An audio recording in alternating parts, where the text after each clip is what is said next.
రాష్ట్రంలో అధికార పార్టీ అభ్యర్థుల ఖరారుపై పూర్తి కసరత్తును ముగించింది. మరోపక్క ఎన్డీఏ కూటమి భాగపక్షాలైనటువంటి జనసేన, టీడీపీ, భారతీయ జనతా పార్టీల మధ్య చర్చల పర్వం ఇంకా కొనసాగుతుంది.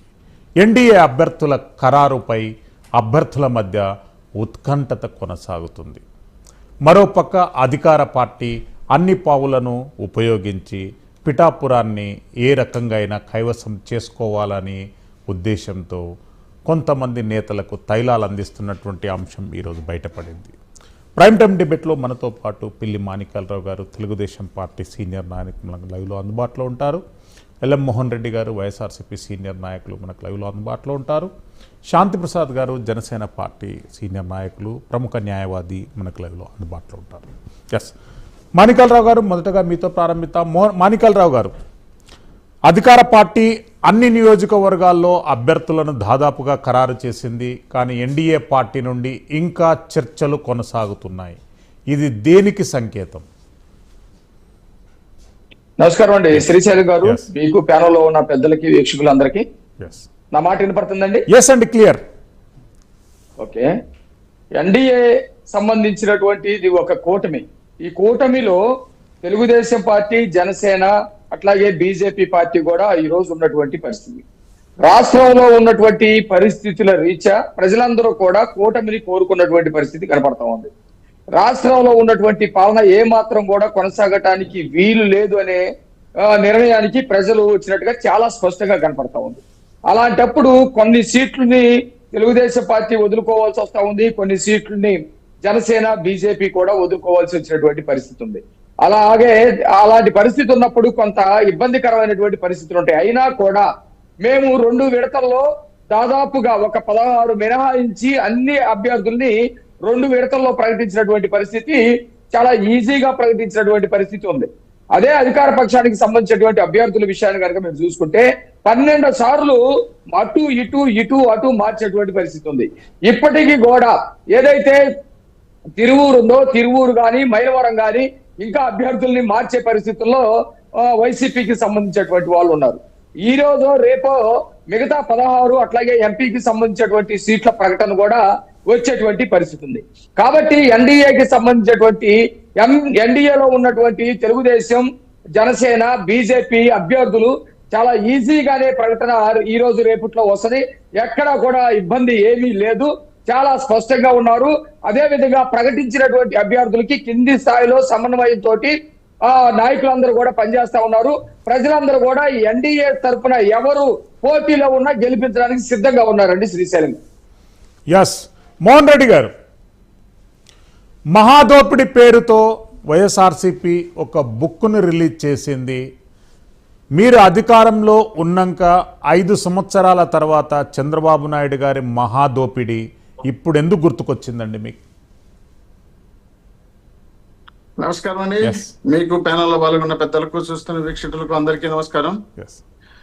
మామూలుగా చంద్రబాబు నాయుడు గారి పైన కమ్యూనిస్ట్ పార్టీలో ఒకసారి ఒక బుక్ వేసినారు, తర్వాత బీజేపీ వాళ్ళు ఒకసారి ఒక బుక్ వేసినారు. మేము వైఎస్ఆర్ కాంగ్రెస్ పార్టీ కూడా 2019 మునుపు మేము కూడా బుక్ వేయడం జరిగింది.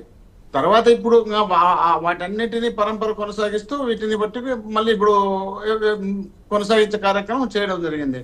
కాకపోతే మన గవర్నమెంట్ లో ఆయన పైన ఈడీకి సంబంధించిన కేసులు కానీ, ఈ కేసులు ఇన్కమ్ ట్యాక్స్ సంబంధించిన కేసులు కానీ, ఆ కేసు పైన కేసు పెట్టడము, ఆ కేసును తీసుకుపోయి జైల్లో పెట్టడం, జైల్లో పెట్టి 53 రోజులు జైల్లో ఉన్న తర్వాత నాకు అనారోగ్యంగా ఉంది, నా పరిస్థితి బాగాలేదు, నేను బయట తిరగాల, నాకు డాక్టర్లు ఉండాలా, డాక్టర్ లేకపోతే నాకు ఆరోగ్య చర్మ సమస్య ఉన్నాయి, బీపీ ఉంది, షుగర్ ఉంది, రకరకాల కారణాలు చెప్పేసి బయటకు వచ్చిన సందర్భం మన అందరికీ తెలిసిన విషయమే.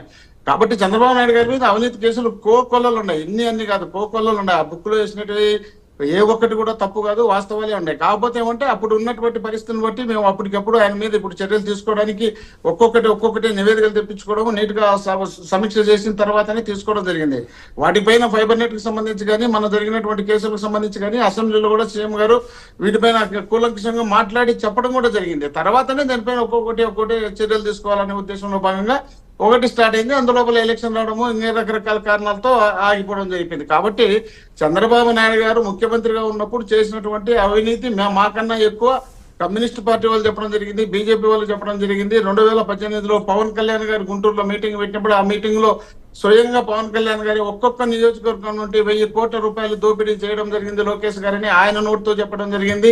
తర్వాత రకరకాలుగా మేము ఒక్కరిమే కదా, ఆయన పైన అనేక మంది అనేక రకాలుగా వాళ్ళు ఆరోపణలు చేయడం, తర్వాత వాళ్ళైతే కలిసిపోవడం జరిగింది. మాకైతే కలిసిపోయే పరిస్థితి ఉన్నదో, ఆయనతో మాకు పొత్తులు లేవు.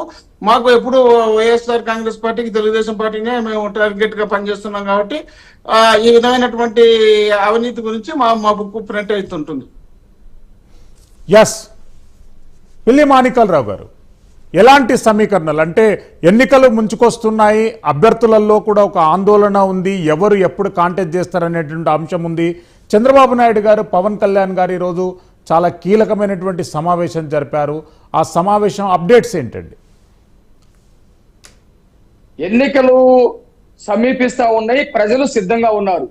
ప్రజలు చాలా క్లియర్ గా ఉన్నారు, ఈ ప్రభుత్వాన్ని మార్చాలి. ప్రజలంటే ఎవరు? ఈ ప్రజల్లోనే ఉత్తరాంధ్ర, ఈ ప్రజల్లోనే దక్షిణాంధ్ర, ఈ ప్రజల్లోనే రాయలసీమ, ఈ ప్రజల్లోనే ఎస్సీలు, ఈ ప్రజల్లోనే ముస్లింస్, ఈ ప్రజల్లోనే ఎస్సీస్, ఈ ప్రజల్లోనే అన్ని రకాల కులాలు, ఈ ప్రజల్లోనే యువత, ఈ ప్రజల్లోనే మహిళలు, వీళ్ళందరూ ఉన్నారు. ఈ ప్రజలందరూ వాళ్ళ పద్ధతిలో చూస్తే ప్రతి ఒక్కరు ఈ ప్రభుత్వం దగ్గర మోసపోయినటువంటి వాళ్ళే.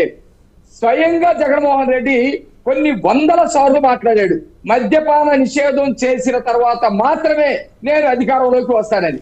మహిళలందరూ కూడా ఎదురు చూశారు. తర్వాత బయటకు వచ్చిన తర్వాత చెప్పాడు ఏమని, నేను దశల వారీగా చేస్తానన్నారు. దశలు కూడా దాటిపోయినాయి. 5 సంవత్సరాల్లో 10 దశల, 20 దశల, 50 దశల, 100 దశల దశలు కూడా దాటిపోయినటువంటి పరిస్థితి.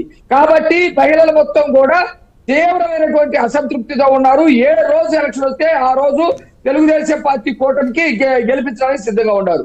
విద్యార్థులకి సంబంధించి, నిరుద్యోగులకు సంబంధించి 2,30,000 ఉద్యోగాలు ఇస్తానన్నాడు, అవి లేకుండా చేశారు.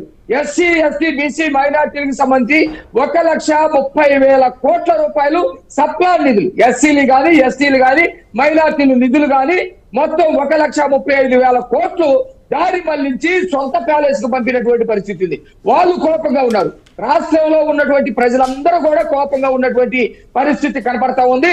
అభ్యర్థులకి సంబంధించిన ఏ అభ్యర్థులు ఎక్కడెక్కడ పెడితే బాగుంటుందని ఎక్కడ కన్ఫ్యూజ్ లేకుండా క్లియర్ గా పెట్టేటువంటి పరిస్థితి ఉంది.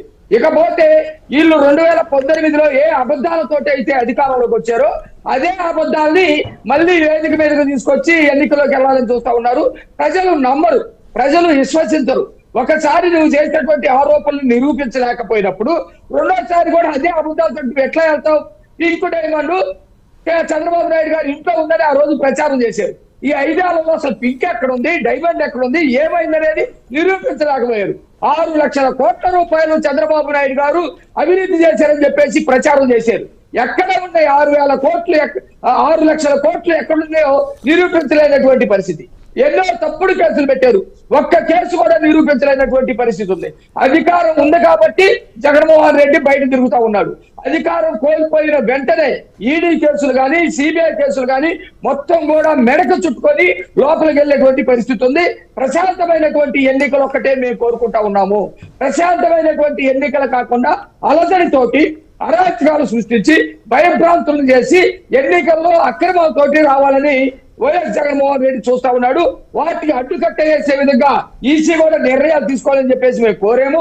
ఈసీ కూడా ఈ రోజు 3 ఎస్పీల్ని పిలిపించి మాట్లాడినటువంటి పరిస్థితి ఉంది. వాళ్ళ మీద చర్యలు తీసుకోవాలని కూడా చెప్పాము. 8 మంది కలెక్టర్లు అవినీతికి చేస్తా ఉన్నారు, జగన్మోహన్ రెడ్డికి ఊడికం చేస్తా ఉన్నారని ఆధారంతో సహా చెప్పాము. కేంద్రం ఆ దిశగా అడుగులేస్తుందని చెప్పేసి కూడా మేము భావిస్తా ఉన్నాము.